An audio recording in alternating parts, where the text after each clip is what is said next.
ഒരു വീടിനെ സംബന്ധിച്ചിടത്തോളം വീടിൻ്റെ തെക്കു പടിഞ്ഞാറ് ഭാഗം നഷ്ടപ്പെട്ടു പോയിട്ടുണ്ടെങ്കിൽ അവിടെ ഭാര്യയും ഭർത്താവും തമ്മിൽ അഭിപ്രായ വ്യത്യാസങ്ങളും കലഹങ്ങളും ഉണ്ടാവും. നോർത്ത് ഈസ്റ്റ് ഭാഗത്തെ എല്ലാ വീട്ടിലും ഈ വർഷം വന്നിരിക്കുന്ന സ്റ്റാർ എന്ന് പറയുന്നത് 5ആണ്.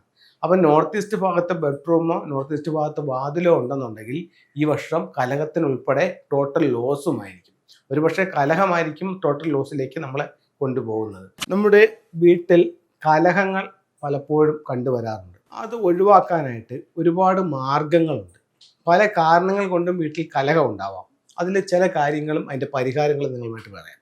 ഒന്ന്, ഒരു വീടിനെ സംബന്ധിച്ചിടത്തോളം വീടിൻ്റെ തെക്കു പടിഞ്ഞാറ് ഭാഗം നഷ്ടപ്പെട്ടു പോയിട്ടുണ്ടെങ്കിൽ അവിടെ ഭാര്യയും ഭർത്താവും തമ്മിൽ അഭിപ്രായ വ്യത്യാസങ്ങളും കലഹങ്ങളും ഉണ്ടാവും.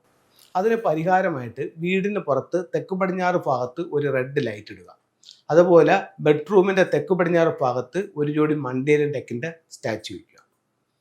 അടുത്തത് 2025 വടക്ക് പടിഞ്ഞാറ്, അതായത് നോർത്ത് വെസ്റ്റ് കോർണറിൽ എല്ലാ വീടുകളിലും സ്ഥാപനങ്ങളിലും കെട്ടിടങ്ങളിലും 3 എന്ന് പറയുന്നൊരു നക്ഷത്രം വന്നിട്ടുണ്ട്. എവിടെയാണ്? നോർത്ത് വെസ്റ്റ് ഭാഗത്ത്. ഒരു വർഷം ആ നക്ഷത്രം അവിടെ ഉണ്ടാവും. ഇതിൻ്റെ ഒരു സ്വഭാവം എന്ന് പറഞ്ഞു കഴിഞ്ഞാൽ ആ സ്ഥലത്ത് കലഹം ഉണ്ടാക്കുക എന്നുള്ളതാണ്.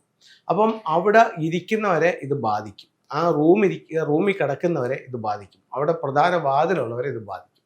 അതിൻ്റെ പരിഹാരം എന്ന് പറയുന്നത് ഒരു റെഡ് മാറ്റ് ആ ഭാഗത്ത് ഈ വർഷം ഇടുകയാണെങ്കിൽ, റെഡ് മാറ്റ് എന്ന് പറഞ്ഞാൽ മിനിമം 4 സ്ക്വയർ ഫീറ്റ് ഉണ്ടായിരിക്കണം. ഒരു 2 അടി നീളവും 2 അടി വീതിയും ഉണ്ടായിരിക്കണം.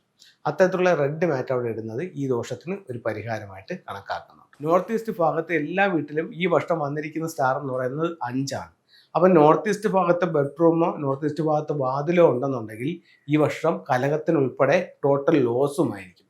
ഒരുപക്ഷെ കലഹമായിരിക്കും ടോട്ടൽ ലോസിലേക്ക് നമ്മളെ കൊണ്ടുപോകുന്നത്. അപ്പോൾ അവിടെ ഒരു 5 എലമെൻറ്റ് പഗോഡ എന്ന് പറഞ്ഞൊരു ടൂള് അവിടെ വെക്കണം. അത് കഴിഞ്ഞിട്ട് പറയാനുള്ളതെന്ന് പറഞ്ഞു കഴിഞ്ഞാൽ, നമുക്ക് വാങ്ങിക്കാനായിട്ട് എത്തുന്ന ശ്രീബുദ്ധൻ്റെ സ്റ്റാച്ചു. ഇപ്പോൾ നമുക്ക് എല്ലാവർക്കും ശ്രീബുദ്ധൻ്റെ സ്റ്റാച്ചു അറിയാം. നമുക്ക് ഷോപ്പുകളിലൊക്കെ ഇഷ്ടം പോലെ അത് കിട്ടുന്നുണ്ട്. അപ്പോൾ അത്തരത്തിൽ നല്ലൊരു ശ്രീബുദ്ധൻ്റെ സ്റ്റാച്ചു വാങ്ങിച്ചിട്ട് നിങ്ങളുടെ വീടിൻ്റെ സ്വീകരണ മുറിയുടെ വടക്കു പടിഞ്ഞാറ്, അതായത് നോർത്ത് വെസ്റ്റ് കോർണറിൽ അത് ഹാങ് ചെയ്യുകയാണ്, അതുകൊണ്ടൊന്ന് സൂക്ഷിക്കുകയാണെന്നുണ്ടെങ്കിൽ നമുക്ക് വീട്ടിലെപ്പോഴും ഒരു സമാധാനപരമായിട്ടൊരു അന്തരീക്ഷം ഉണ്ടാക്കാനായിട്ട് ഇതിനുകൊണ്ട് സാധിക്കുന്നതാണ്. അടുത്തത് നമുക്ക് ചെയ്യുന്നതെന്ന് പറഞ്ഞു കഴിഞ്ഞാൽ മിസ്റ്റിക് നോട്ട് എന്ന് പറയുന്ന ഒരു ചിത്രമുണ്ട്. അത് വീടിൻ്റെ സ്വീകരണ മുറിയുടെ തെക്ക് പടിഞ്ഞാറ് ഭാഗത്ത് വയ്ക്കാം. അവിടെ ഫാമിലി മെമ്പേഴ്സ് എല്ലാം കൂടെ ഉള്ള ഒരു ഫാമിലി ഫോട്ടോ വയ്ക്കുന്നതും ഈ കലഹമൊന്നും ഇല്ലാതെ വീട്ടിലെപ്പോഴും ഒരു സന്തോഷം നിൽക്കാനായിട്ട് നല്ലൊരു ടൂളായി ഫെങ്ഷുയിൽ കണക്കാക്കുന്നുണ്ട്.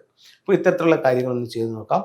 1-2 ടൂളുകൾ കൂടി നമുക്ക് നോക്കാവുന്നതാണ്. ഇത് വിക്ടറി ഹോഴ്സ് ആണ്. നമുക്ക് വിജയം ഉണ്ടാവാനും പേരിനും പ്രശസ്തിക്കും വേണ്ടിയിട്ട് ഫംഗ്ഷൻ ഇത് ഉപയോഗിക്കുന്നു. ഇത് എഡ്യൂക്കേഷൻ ടവർ ആണ്. കുട്ടികളുടെ വിദ്യാഭ്യാസത്തിന് വേണ്ടിയിട്ട് നോർത്ത് ഈസ്റ്റ് ഭാഗത്ത് നമുക്കിത് പ്ലേസ് ചെയ്യാം. ഇത് കപ്പിൾസിൻ്റെ ഐക്യത്തിന് വേണ്ടിയിട്ട് മണ്ടേരിയൻ ടെക്സ് ആണ്. ഇത് നമുക്ക് തെക്ക് പടിഞ്ഞാറ് ഭാഗത്ത് വയ്ക്കുന്നത്, ബെഡ്റൂമിൻ്റെ തെക്ക് പടിഞ്ഞാറ് ഭാഗത്ത് വയ്ക്കുന്നത് ഇവർ തങ്ങളുടെ ഐക്യത്തിന് നല്ലതാണ്.